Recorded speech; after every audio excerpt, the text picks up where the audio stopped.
30,000 যুবকের স্বপ্ন ভেঙে 20,000 কোটি টাকা লুটে নেয়ার ঘটনায় জড়িতদের বিরুদ্ধে ব্যবস্থা নেওয়ার নির্দেশ দিয়েছেন হাইকোর্ট।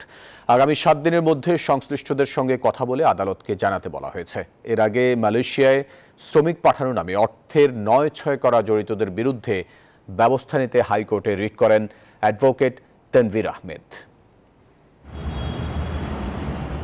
গত 31 মে পর্যন্ত মালয়েশিয়ায় সরকারে বেঁধে দেওয়ার সময়ে বাংলাদেশ জনশক্তি কর্মসংস্থান ও প্রশিক্ষণ ব্যুরোর BMET ছাড়পত্র পেয়েও দেশটিতে যেতে পারেনি প্রায় 17,000 কর্মী। ওই প্রতিবেদন সংযুক্ত করে হাইকোর্টে রিট করা হয়। 2 জুন 30,000 যুবকের স্বপ্ন ভেঙে 20,000 কোটি টাকা লুট শিরোনামে একটি জাতীয় দৈনিকে প্রতিবেদন প্রকাশিত হয়। ওই প্রতিবেদন সংযুক্ত করে হাইকোর্টে রিট করা হয়।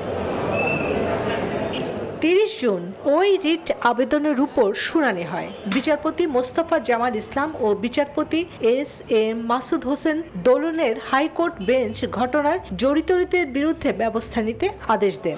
আদালতের রিটের পক্ষে শুনানি করেন অ্যাডভোকেট তানভীর আহমেদ। মালয়েশিয়ার যে যাওয়ার জন্য আমাদের যারা যুবক ভাইয়েরা আছে তাদের প্রায় 20,000 মানুষ, তো তাদের কাছ থেকে টাকা পয়সা নেওয়া হয়, তাদের ভিসা করা হয়, কিন্তু তারা শেষ পর্যন্ত যেতে পারে নাই। মহামান্য কোর্ট যেটা আজকে মৌখিকভাবে নির্দেশ দিয়েছে লার্নেড ডেপুটি অ্যাটর্নি জেনারেলকে, যে আগামী 1 সপ্তাহের মধ্যে সরকার কি ধরনের ব্যবস্থা নিয়েছেন এবং যদি কোনো ব্যবস্থা নিয়ে থাকেন তাহলে 1 সপ্তাহের মধ্যে কোর্টকে জানাতে। ডেপুটি অ্যাটর্নি জেনারেল তুষারকান্তি রায়কে আগামী 7 দিনের মধ্যে সংশ্লিষ্টদের সাথে কথা বলে আদালতে এই বিষয়ে জানাতে বলা হয়েছে।